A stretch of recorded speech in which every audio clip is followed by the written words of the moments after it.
Добрый день, дорогие друзья, подруги, коллеги, коллежанки. Меня зовут Маша Кольцова, я журналистка из России, и я бы хотела в этом видео поделиться своими взглядами на феминистскую утопию. Вообще, это довольно сложный вопрос, поэтому я не буду разбирать каждое нарушающееся постоянно право женщин. Я бы хотела сказать о довольно общей вещи, которые можно сформулировать словом «солидарность». И мне кажется, что в феминистском мире прекрасного будущего все женщины будут солидарны с друг другом.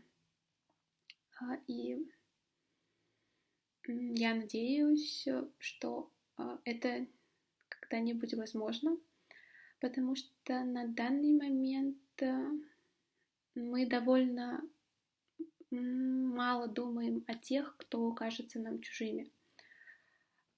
Я пытаюсь сформулировать это максимально корректно и общо, но поясню, что я имею в виду. Я имею в виду уязвимые группы и прежде всего женщин, которые относятся к уязвимым группам.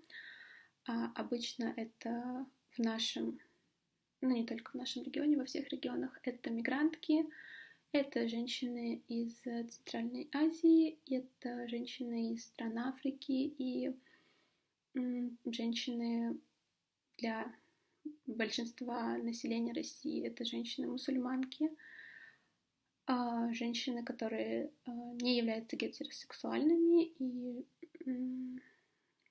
это все те, кого у нас не принимают даже другие женщины, за исключением активисток и, может быть, совершенно небольшой группы людей, которые являются максимально толерантными, хотя, по-моему, это совершенно обычная вещь — принимать людей, других женщин такими, какие они есть, и оказывать им поддержку в том, что им нужнее всего в данный момент, нужнее всего безопасность физическая, психологическая, экономическая, и далее уже возможность быть собой, самореализовываться, заниматься творчеством так, как им хочется. И это, конечно, относится не только к России, потому что многие женщины, даже большинство женщин не могут чувствовать себя в безопасности, даже не всегда могут чувствовать себя в безопасности даже в больших городах, в европейских странах. И что уже говорить о том, что происходит в регионах и в небольших замкнутых сообществах, где никто либо не может помочь, либо не хочет помочь. И солидарность также относится и к тому, чтобы не было обвинения женщин, не было виктимблейминга ни в каких сообществах и ни в каких ситуациях. Потому что даже то, о чем я говорила чуть ранее, не исключает того, что женщины из, казалось бы, благополучных сообществ могут обвинить другую женщину в том, что она была слишком откровенно одета, когда с ней, к сожалению, произошло изнасилование.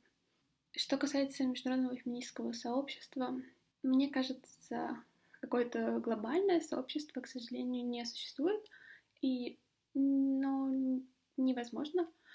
Но, возможно, вот это именно понимание того, что происходит с другими в других регионах, и понимание того, что это не исключительные ситуации, что то, что происходит, к примеру, в Средней Азии, это не то, что происходит где-то там и тебя не касается.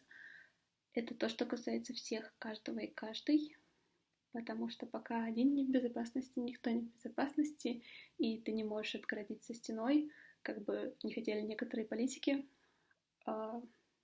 Общество, оно меняется, и оно становится все ближе к друг другу, и нет каких-то исключительно наших проблем.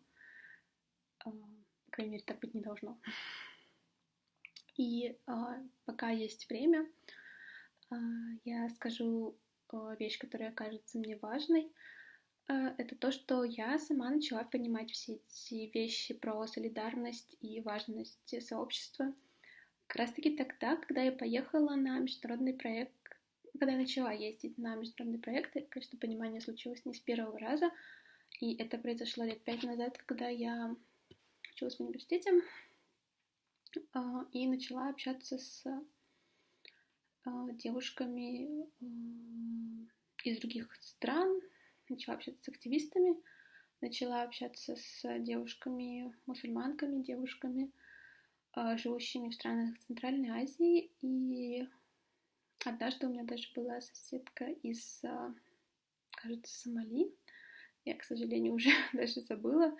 И это был очень удивительный опыт, и я очень смущалась, хотя надо было, и она меня тоже очень смущалась, хотя надо было побольше пообщаться. Мы прожили вместе где-то месяц, но мы боялись друг друга, к сожалению. И это был удивительный опыт, который... Ну и сейчас такой же опыт со мной происходит, потому что я учусь на международной магистерской программе, и я понимаю, что те активисты, активистки, в данном случае неважно, у которых нет такого опыта, им гораздо сложнее понимать то, что происходит в других странах без личного контакта и без личного общения. Поэтому, мне кажется, такие проекты очень важны, и в них должно участвовать как можно больше людей, и очень здорово, что они существуют. И что кажется мне сейчас наиболее важным, наверное, это то, что мы все должны объединяться, мы все должны общаться, решать не только какие-то конкретные проблемы, но и менять хотя бы понемногу взгляды других людей на феминизм, на то, что это что-то неправильно, как обычно говорят, что это что-то про агрессивных женщин и, не знаю, небритые подмышки, а феминизм — это как раз-таки не про агрессию, а про доброту друг к другу и про доброту женщин друг к другу и ко всем, к женщинам, к тем мужчинам, которые не причиняют им зла, и про отсутствие насилия, любого физического, психического. И чем больше людей это поймет, тем счастливее мы станем, и тем лучше будет жизнь для всех людей. Вот и все. Уже 8 минут. Спасибо всем большое, кто досмотрел до конца.